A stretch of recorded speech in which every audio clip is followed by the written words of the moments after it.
Few vehicles in American automobile history have made as lasting an impression as Chevrolet's El Camino. Since its inception, the perennial question has been, is the El Camino a car, a truck, or something entirely different? What is undeniable is the El Camino's distinctive appearance, which has captivated individuals of all ages and walks of life, from cultural icons and presidents to farmers and performance car enthusiasts. Let's delve into the evolution of the El Camino over the years. This journey tells how one of America's most distinctive vehicles has adapted to changing times. Regardless of your preference for its instantly recognizable body style, each generation of the El Camino is a marvel to behold. So relax and discover how this unique Chevy vehicle has transcended its final production year, exploring the various El Camino models through the decades. The history of the Chevy El Camino. Before the 1950s, the hybrid vehicle concept was not on anyone's radar. It was straightforward. You either owned a truck or a car, and it was either a high-performance vehicle or something more practical. Car manufacturers hadn't yet experimented with blending these categories. This all changed in 1957 when Ford introduced the Ranchero. Unlike anything seen before in the American market, the Ranchero featured a front resembling a coupe and a rear resembling a pickup truck. Ford likely drew inspiration for these utility cars or car-truck hybrids from Australian vehicles known as utes, short for coupe utility vehicles. Legend has it that in the 1930s, the wife of an Australian farmer wrote to Ford requesting a vehicle she could use for church on Sundays and transporting livestock to the market on Mondays. Essentially, the first hybrid vehicle with dual purposes. While the accuracy of this legend is uncertain, what is undeniable is that the Ranchero transformed the concept of automobiles. However, today more people are familiar with the El Camino than with the Ranchero. Chevrolet recognized an opportunity to create a vehicle that could rival and even surpass the Ranchero.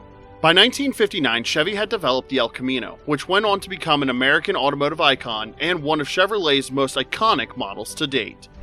First generation, 1959 to 1960. The inaugural El Camino debuted in 1959 to enthusiastic reviews.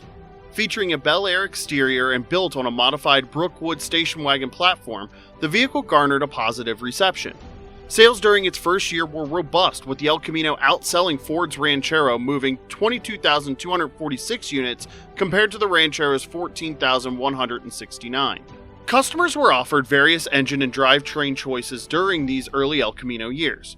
The base engine was a 235 cubic inch inline 6 producing 135 horsepower, a respectable figure for the era. Additionally, there were optional engines available, including the 283 small block V8 and the potent 348 big block V8 delivering up to 348 horsepower. Chevrolet offered multiple configurations of the 283 V8 to cater to diverse preferences. These options included a 185 horsepower 2-barrel version, a 4-barrel variant producing 230 horsepower, and a rare 270 horsepower 4-barrel edition. A highly sought-after fuel-injected 283 generating 290 horsepower was also available, commanding high prices at present-day car auctions. Regrettably, sales of the El Camino declined in 1960, reversing its initial success. Some automotive historians attribute this downturn to Ford's introduction of a smaller, lower-priced Ford Ranchero. Others attribute it to Chevrolet's use of a smaller engine producing just 110 horsepower. Regardless, in 1960, El Camino's sales of 14,163 units were eclipsed by the new Ranchero's 21,027 units, marking a shift in their respective market positions. Following these disappointing sales figures, Chevrolet ceased production of the El Camino after only 2 years. Over the subsequent 2 years, speculation swirled about whether the El Camino would be remembered as a short-lived misstep in Chevrolet's history. Second generation, 1964 to 1967. Chevrolet remained determined to prevail in the car-truck competition with the El Camino. Consequently, they embarked on a comprehensive redesign effort to counter the downsized Ford Ranchero. Over 3 years, Chevrolet meticulously rethought their strategy. By 1964, they were confident in their progress and introduced the second-generation El Camino, based on the reliable Chevelle platform. This redesign endowed the El Camino with a more pragmatic appearance and enhanced performance capabilities. Once again, Chevrolet offered a plethora of engine options for the 1964 El Camino. The lineup included a base inline 6 available in 2 variants, a 194 cubic inch engine producing 120 horsepower, and a 230 cubic inch engine delivering 155 horsepower. The mid-range option was the V8 283, capable of 220 horsepower, while the top-tier choice was a 327 V8 generating 300 horsepower. Despite lacking the brute force of the previous model's big block 348, these engines delivered impressive performance for a vehicle that doubled as both a car and a truck. The second generation El Camino featured several notable upgrades that bolstered its position in the ongoing battle against the Ford Ranchero. For instance, the introduction of air shocks helped compensate for heavy loads. Additionally, by 1965, the El Camino offered various transmission options, including a 3-speed manual, 4-speed manual, power glide automatic, and TH350 or TH400 automatic transmissions. Third generation, 1968 to 1972. The third generation of the El Camino marked a significant evolution from a utility vehicle to a sporty performance model. These new El Caminos were larger than any previous iteration, utilizing a 4-door sedan wheelbase that increased overall length and size. Despite these enhancements, the third generation El Caminos were lighter due to improved construction methods and a restyled front end. This generation featured a more muscular body, enhanced by flashier wheels and quad-stacked headlights. Under the hood, the third generation El Camino demonstrated its readiness for the muscle car market. Chevrolet introduced a Super Sport model and offered customers a choice between the two exciting big block 454 V8 engines. The first option boasted 360 horsepower, surpassing the top-tier engine of the first generation. Not content to stop there, Chevrolet also offered another engine option capable of delivering an impressive 450 horsepower, their most potent engine available at the time. However, in 1971, the United States government introduced new regulations mandating the use of lower-octane fuel to reduce emissions, aiming for a more environmentally sustainable approach. While this was a positive step for the environment, it resulted in decreased performance across all American vehicle makes and models. As a consequence, the 1972 El Camino's V8 engine output was reduced to 270 horsepower, a disappointing change compared to the more robust engines available just a few years earlier. Fourth generation, 1973 to 1977. The decline in performance for the El Camino continued into its fourth generation. The 1973 model, the largest and heaviest yet, offered some of the least impressive engines ever seen under the hood.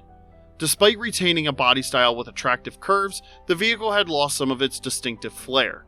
Moreover, muscle car enthusiasts were disappointed by the lackluster engine options available at this point. For instance, the base model of the 1975 El Camino featured an inline-6 engine producing only 105 horsepower. That year marked the end of an era, as it was the last to offer the renowned 454 V8, which now only delivered 215 horsepower instead of the previously impressive figures. This decline was a genuine letdown for fans accustomed to more powerful iterations of this unique car-truck hybrid. The situation worsened in 1976, with Chevrolet attempting to enhance the El Camino's appeal through minor aesthetic adjustments like vertical stacked headlights. However, the engine situation remained dire. Following the discontinuation of the 454, the new V8 engine in the El Camino peaked at just 140 horsepower. Adding to the dismay of performance enthusiasts, Chevrolet also dropped the manual transmission option for these new V8 engines. It appeared that the El Camino nameplate was headed toward an uncertain fate, seemingly destined to fade into obscurity. Fifth generation, 1978 to 1987. Despite the decline in power, the El Camino persisted in the market. The fifth generation would ultimately be the final chapter in the history of the Chevy El Camino, but it would also be the longest running iteration. As Chevrolet embarked on the development of the fifth generation model, Ford was phasing out the Ranchero. By 1979, the Ranchero had ceased production, leaving the El Camino as the primary choice for customers interested in this unique crossover vehicle. The fifth generation El Camino featured a smaller and sleeker exterior profile compared to its predecessors, boasting sharper design elements and styling. Chevrolet introduced new trim levels for the updated El Caminos, such as the Classic, Black Knight, Royal Knight, and the Conquista. The front end was simplified with a single headlight design, lending a more contemporary appearance as the decade turned. For many, the El Camino became as emblematic of the 1980s as it was of the 1970s. The base engine for the fifth generation El Camino was a 3.3-liter V6 producing 95 horsepower, although notably underpowered. This marked the first time Chevrolet offered a V6 engine in the El Camino.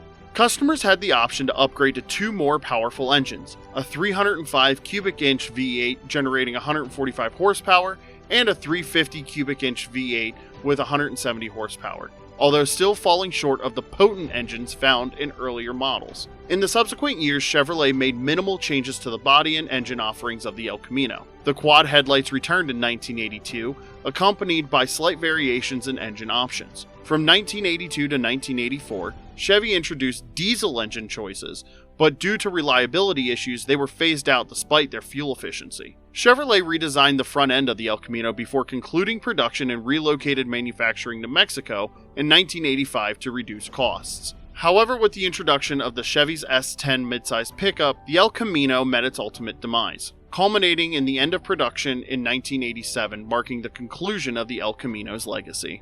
Thank you for exploring the fascinating history of the Chevrolet El Camino with us. If you enjoyed learning about this iconic car-truck hybrid, please like this video, share it with your friends who love classic automobiles, and subscribe to our channel for more engaging content on automotive history and culture.